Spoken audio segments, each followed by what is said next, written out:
Assalamualaikum, selamat pagi Mbak Farah. Lagi di sini juga nih. Iya Pak. Bapak badminton Pak. Tadi saya keliling-keliling nih Taman Gelanggang ini aja nih, biar sehat ya, kaki berjalan gitu kan. Ini lagi ngapain ini Mbak Farah? Tadi saya juga baru selesai badminton Pak. Terus nyiapin game, saya sama Aim. Oh, nunggu Mbak Ayim ya. Ini belum datang. Belum datang, masih badminton kayaknya. Kalau gitu saya join main bisa nggak nih? Wah, Mungkin. mau, Pak? Boleh? Ayo saya coba ya. Boleh Pak. Ini namanya kapong. Gimana caranya? Di setiap gelas ini ada kertas isinya pertanyaan. Nah, nanti saya ngelempar bolanya ke arah gelas Bapak. Kalau masuk, diambil kertasnya, Bapak jawab soalnya apa? Gitu. Ntar gantian Bapak juga. Oh gitu ya. Mau nyoba Pak? Iya coba ya. Pertanyaan buat Aim tapi itu Pak. Nggak Oh apa-apa, gitu, Pak. nggak apa-apa. Nanti saya coba. Pak. Ya, oke. Enak. Masuk ya. Kesan pertama penempatan di rumah. Woi. Nah, gimana itu, Mbak Farah dulu? Kesan pertamanya yang pasti jauh dari home base Pak. Tapi pas udah di sini saya nyaman sih Pak, karena keluarga lokalnya itu ramah-ramah Pak. Sama saya ramah walaupun saya kan pendatang baru ya. Iya. Tapi saya merasa kayaknya mereka welcome kok ke saya. Baik-baik orangnya ini kan ya. Jadi sekarang ya nyaman sih Pak di sini. Iya. Oke. Iya, silahkan. Kalau masuk Bapak jawab ya Pak ya? Oh iya. Nah, aduh. Apa ini ya pertanyaannya? Aduh. Apa pendapat kamu tentang kebijakan pemerintah di masa Covid sekarang ini? Wih. Main berat ya Pak. Waduh, iya ya. Tapi kita bikin fun aja ya. Oke, Pak. Iya, jadi di masa pandemi ini kan pemerintah ya, itu tentunya seperti mengatasi kalau kita di rumah tangga ya. Itu kan kalau kita ada keluarga yang sakit atau anak yang sakit gitu ya. Nah, itu berarti harus bagaimana mencari dana untuk anak kita itu biar sembuh ya. Jadi ibaratnya kalau anak kita katakanlah pilek gitu kan. Ya, ibu sebagai kepala rumah tangga kepala ibu rumah tangga yang memegang uang di rumah gitu ya, menteri keuangannya lah juga ya dibutuh ya di rumah ya, itu harus memang bagaimana dia bisa membeli obat untuk anak agar sembuh ya. Tentunya uang tadi itu sebetulnya mungkin untuk uang makan atau uang yang lain gitu ya. Nah itu, tetapi kan ibu harus berusaha nih ya agar anak itu sembuh tetapi tidak mengganggu pengeluaran yang lain. Nah ini peran ibu ini sangat besar ini ya, bagaimana memanage uangnya yang ada itu tentunya kan. Nah di sisi lain ayah ini nih ya yang mencari nafkah, yang mencari istilahnya penerimaan lah ya, yang harusnya tentunya bisa tercapai bisa membiayai seluruh keperluan keluarga, yang tentunya karena dengan berbagai kebutuhan untuk kesehatan tadi kan banyak berarti kan yang harus gali atau dihasilkan oleh si ayah ini. Nah demikian juga untuk pemerintah kita ya dalam menangani COVID ini kan skupnya nasional ya, ini pandemi nasional bahkan dunia kan ya. Nah tentunya peran Menteri Keuangan di sini ya dari sisi penerimaan maupun pengeluaran harus benar-benar bisa dijalankan dengan baik gitu ya. Dari sisi penerimaan kan pajak harus digenjot nih ya, tetap harus ada penerimaan yang masuk ya, karena harus untuk membiayai pengeluaran yang semakin banyak malahan pengeluarannya juga ya.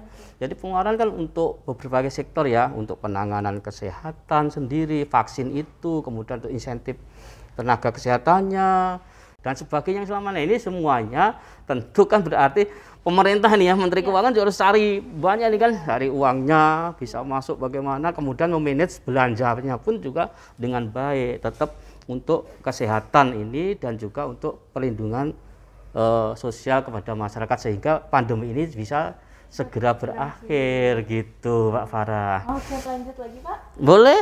Iya. Udah. Oke, simpan ya. Nah. Oke, ya. Oke, ini yang lempar siapa nih? Bapak. Saya ya? Iya. Iya, masuk juga kan?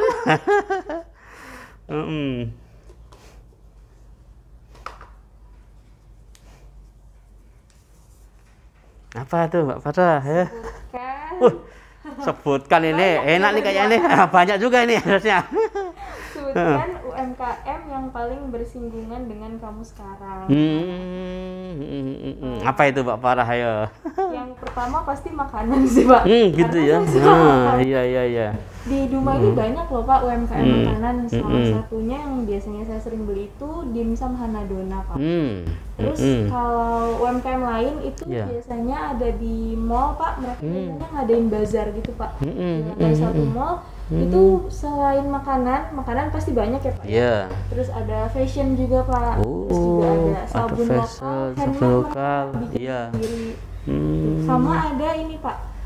UMKM komunitas perkopian di Dumai Pak. Oh itu ya? Iya, jadi ada ya? kan banyak ini Pak, apa namanya kopi ya? komunitasnya dan mereka tuh bikin komunitas di bazar itu ada Pak.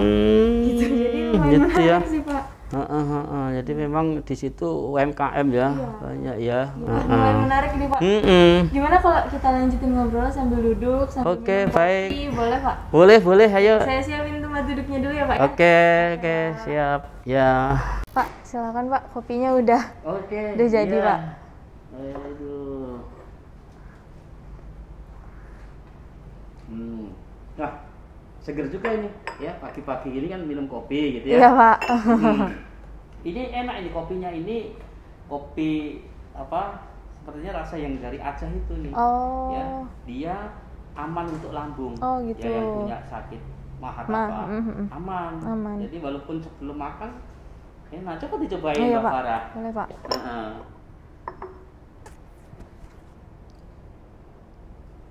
Ya, gimana rasanya? Iya Pak. Enak kan? Enak sih. Iya, enak, jadi ini aman kok untuk yang sakit apa banyak pun kalau ini aman untuk ini. Ini kopi, ini UMKM juga ini kopinya ini. Bikinan UMKM ini. Pak, tadi olahraganya masih semangat Pak, padahal kemarin habis vaksin, nggak ada efek vaksinnya Pak. Iya kemarin saya rasa ini ya agak nyut-nyut gitu ya, sakit gitu ya, yang bekas suntikan itu yang sakit pegel-pegel gitu. Malah kadang saya semalam nggak terasa ketekan gitu. Jadi berasanya pas ketekan aja tapi kan Pak, nggak meriang Pak. Alhamdulillah enggak. Ya, alhamdulillah enggak meriang kemarin. Dan apa namanya? Ya cuman pegel-pegel gitu aja. Iya, Pak. Soalnya saya juga pas tahu mau ada vaksin yang ketiga saya semangat, Pak. Karena saya rasa memang vaksin ini harus jadi ikhtiar kita bersama ya, Pak. Biar apa namanya menangani pandemi COVID-19 ini, Pak. Soalnya banyak instansi-instansi juga, Pak, yang udah bekerja sama Kementerian Kesehatan buat mengadakan vaksin gratis buat masyarakat, Pak. Iya betul, Mbak Farah. Kalau kita lihat ya di jalan-jalan itu ada itu banyak umbul-umbul, ya, yang atau namanya kayak semacam ajakan ya dari dinas-dinas terkait atau kepolisian atau apa untuk melakukan vaksin nih 1, 2 sekarang kan 3 gitu ya. Udah vaksin ketiga harusnya gitu kan, karena memang untuk mencapai herd immunity Pak. Herd immunity itu benar-benar masyarakat itu ya, makanya diimbau. Bahkan kadang kalau kita lihat itu ada semacam door prize gitu ya bagi yang mau vaksin. Ini memang upaya pemerintah upaya pemerintah untuk mengajak masyarakat itu agar sadar. Betul, dengan adanya vaksin yang sudah 1, 2, 3 ini diharapkan nanti akan benar-benar pandemi ini segera berakhir gitu. Iya, Kita sudah 3 tahun loh, ini nggak terasa. Oh iya, nggak terasa. Iya betul, Pak. Parah ya. Iya betul. Sudah 3 tahun kita pandemi ini gitu iya. ya. Naik turun keadaan kita ya Pak ya. Iya betul. Dan yang paling terdampak itu sih ekonomi nasional ya Pak ya. Karena saya beberapa kali baca di sosial media sama di berita-berita itu banyak pekerja yang di PHK ya Pak ya. Itu menurut saya ya kasihan sih Pak. Dan pedagang-pedagang kecil di pasar itu juga terdampak Pak. Mereka jadi turun itunya penerimaan mereka itu Pak. Padahal menurut saya sih kebutuhan rumah tangga itu masih sama ya Pak ya. Iya. Bahkan meningkat semenjak WFH, orang-orang pada stay di rumah ya Pak ya. Harusnya sih bahan makanan mereka itu lebih meningkat, tapi pedagang-pedagang di pasar malah menurun Pak. Iya betul Pak Farah. Jadi makanya UMKM ini kan kita dorong gitu ya dengan berbagai program pemerintah ini ya, ada KUR, ada UMI yang ini memang bisa dijangkau oleh UMKM kita gitu ya. Kalau kita lihat kan UMKM ini sekarang ya di kita ini kan sudah mulai tumbuh nih. Iya Pak. Ya di Gelanggang itu kalau setiap sore rame juga itu kan. Pak. Ya, atau Sabtu Minggu gitu juga rame. Ya, kemudian kalau kita lihat Mbak Farah, kalau nggak sadar kan di sebelum masuk pintu rumah kita itu ya, komplek kita, itu kan ada dibangun Pemda itu, kios-kios itu ya Pak ya. Kios itu untuk nanti memfasilitasi para UMKM ya untuk bisa berjualan di situ. Jadi membantu UMKM lah ya. Jadi selain tadi makanya untuk modal pun pemerintah itu ya sudah memberikan subsidi bunga tuh. Jadi UMKM itu bisa minjam ke bank ya dengan bunga yang rendah. Ya. Kan bunganya kan 6% kalau misalnya yang ditanggung oleh debitur ini gitu ya. Nah padahal kalau bunga normal kan mungkin bisa 12% atau lebih kan bahkan kan. Nah ini makanya kalau apalagi ke rentenir gitu kan bisa 24% lebih. Nah ini makanya pemerintah di masa pandemi pun menggulirkan kebijakan untuk memberikan subsidi bunga. Jadi UMKM ini bisa mengakses lah ya ke bank dengan bunga yang rendah, yang 6% tadi cuman kan gitu.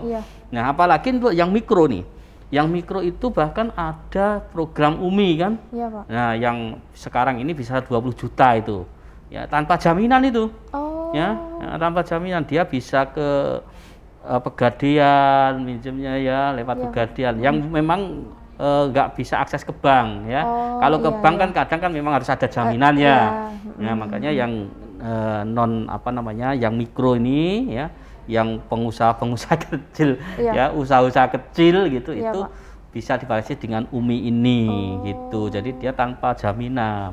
Makanya nanti bisa lewat bank, lewat koperasi, bahkan majelis-majelis taklim itu bisa itu. Di situ dia nanti bisa minjam ke itu tadi gitu, ya BNF, kemudian PNM yang kita Pegadaian terutama di sini yang banyak ya.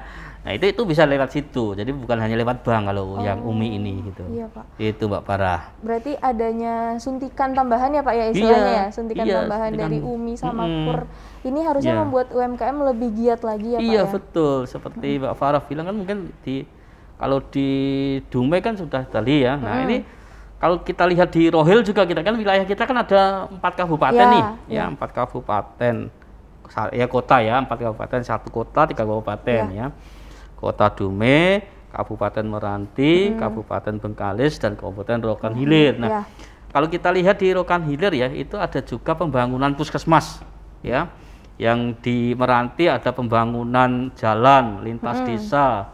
Di Bengkalis juga ada pembangunan saluran air dan irigasi. Nah itu semua untuk masyarakat gitu ya. Selain program dari UMI tadi, UMKM gitu tadi. Yang dekat-dekat sini juga setahu saya sih ada ini Pak, rehab SD sama SMP yang di Dumai Pak. Itu juga dananya sih dari Dakfisik ya Pak ya.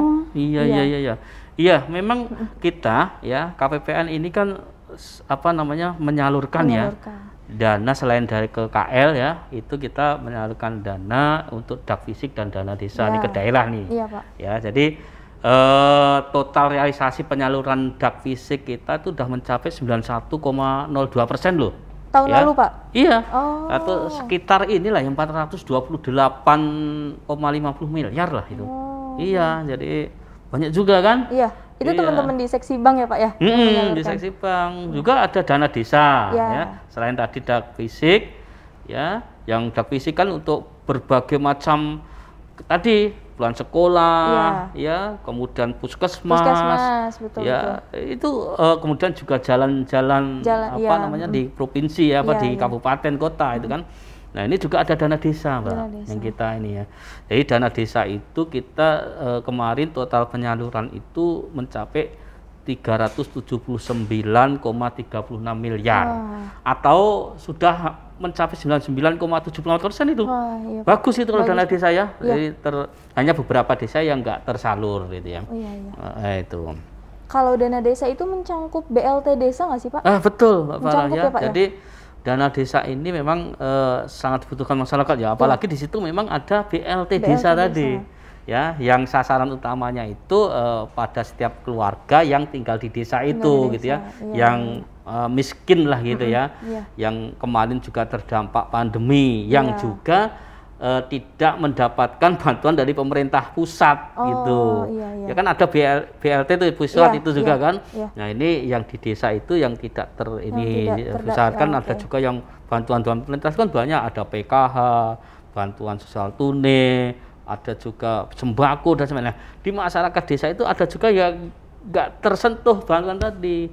Itu juga ditangani dari BLT dana desa tadi gitu ya. Makanya kita dorong nih soalnya ya, pemerintah daerah itu untuk segera merealisasikan BLT dana desa tadi. Gitu, Mbak Farah. Berarti memang tujuannya pemerintah ini harus pas di masyarakat gitu ya, Pak ya, harus tertuju di masyarakatnya, tertuju itu yang pas ke masyarakat, apalagi masyarakat desa ini kan sebagai struktur ekonomi yang terkecil di daerah, sangat merasakan dampaknya. Ini pemerintah adanya peran APBN yang ke daerah itulah ya, peran APBN uang kita gitu kan, untuk disalurkan ke masyarakat benar-benar yang terdampak itu juga di daerah desa tadi, Mbak Farah. Terus Pak, ngomong-ngomong soal pemerintah ini, tadi tujuan pemerintah itu salah satunya ini di Dumai pembangunan tol ya, Pak ya. Bapak sebelumnya merasakan jalan ke Pekanbaru tapi nggak lewat tol nggak, Pak? Belum ya, Pak ya? Enggak lah ya, susah itu ya. Jadi sudah alhamdulillah sudah ada itu. Tol. 2 jam kurang dulu. Lebih. Iya. Gitu ya. Jadi waktu datang dari Pekanbaru lama dong ya mungkin ya lewat ini ya. Kurang lebih 7 jam, Pak. Waduh. Dan itu jalanannya memang naik turun, kurang bagus. Terus kiri kanannya itu hutan sawit, Pak. Hutan ya, hutan sawit gitu ya. Bisa 7 jam. 7 jam, Pak. Bisa sampai juga itu. Kalau 7 jam itu udah dari Jakarta ke tempat saya Klaten sana itu ini ya. Ya kalau ini alhamdulillah ya, waktu saya ke sini sudah ada tol gitu ya. Nah, ini memang upaya pemerintah di situlah ya, pemerintah untuk lebih lancar ya koneksitas ya, transportasi ini kan kalau sudah lancar kan semuanya akan ini. Nah, kalau kita lihat ya, Mbak Farah ya, di tol itu kan ada rest area tuh. Ada rest area. Nah, rest area itu ternyata kalau kita lihat tuh UMKM juga itu. Iya sih, Pak, betul. Iya, banyak UMKM di situ ya, yang makanya ya kita bantu gitu ya, kadang beli di situ, untuk betul, mengangkat dia biar tetap berputar uangnya gitu, betul. Dia bisa menghidupi keluarganya gitu. Nah, ini itulah ya. Jadi dengan adanya proyek-proyek pemerintah tadi pun juga di situ UMKM juga bisa masuk ya, untuk betul, di rest area tadi gitu kan. Makanya inilah bentuk kerja keras dari APBN kita itu ya. Dari APBN kita itu uang kita ini yang dikumpulkan dari masyarakat ya, untuk masyarakat lagi gitu ya. Karena memang APBN ini memang banyak berperan di dalam mengatasi pandemi ini gitu ya. ya untuk dari sisi kan banyak sektor ya, sektor kesehatan, kemudian perlindungan sosial, ya itu dari APBN kita. Karena memang diharapkan APBN itu adalah sebagai stimulus ya untuk pertumbuhan perekonomian kita, gitu Mbak Farah ya. Jadi ya untuk menangani pandemi COVID ini juga, ya kalau yang diharapkan ya dari mana lagi gitu ya, APBN inilah yang stimulus itu tadi ya, saya bilang tadi untuk bisa meningkatkan pertumbuhan ekonomi, pembangunan negara yang tetap jalan gitu Mbak Farah ya. Betul, Pak. Itu. Wah, seru banget Pak berbincang-bincang sama Bapak. Sayang nih Pak, Aim nggak bisa ikut datang. Kayaknya masih badminton kayaknya Aim nih Pak. Wah, seru banget Pak ngobrol sama Bapak. Makasih ya Pak ya. Baik. Ya, terima kasih. Mungkin nanti bisa kita lanjutkan nih ngobrol-ngobrolnya ya. Bisa Pak, boleh Pak. Terima kasih banyak ya Pak. Terima kasih. Udah nyobain kopinya juga tadi. Makasih banyak ya Pak ya. Nanti bisa ini apa namanya? Ini juga mengangkat UMKM tadi loh ya. Iya, betul Pak. Iya. Oke, Mbak Farah. Oke, makasih ya Pak. Ya.